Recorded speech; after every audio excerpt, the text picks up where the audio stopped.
Okay, well, without trying to give my whole life story, I graduate here from UND this next week, and looking back, college has really been a time where I really grew in my faith, where it became my own.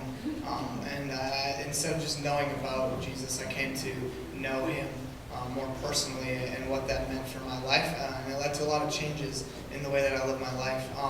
And so I guess as I continued that growth, I kind of sensed God's calling in my life in two different areas.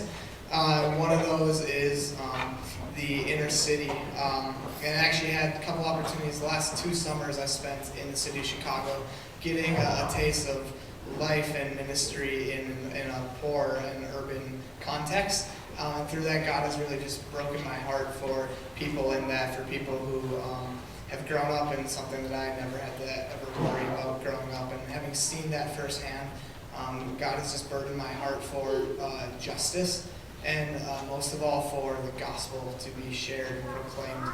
I see a lot of people in and out of communities like that who put their hope in things, and a lot of people don't come to or see the truth that the only hope that they can find is in Christ. And so just the burden for that to be taught there and the need that I've seen there has pulled me there. And then the other was just the wrestling through a calling to vocational ministry. And that's where being involved here has really helped out a lot. Being involved with Grace and with Matt and kind of coming alongside him in Revolution Student Ministries has helped see that calling clear and help discern that and help prepare me for that.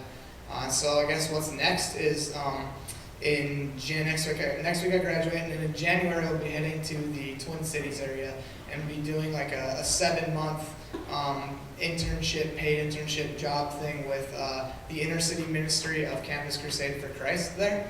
I have a good friend who works for them, and he's kind of created this position for me to work with them and get a hands-on experience in inner city ministry.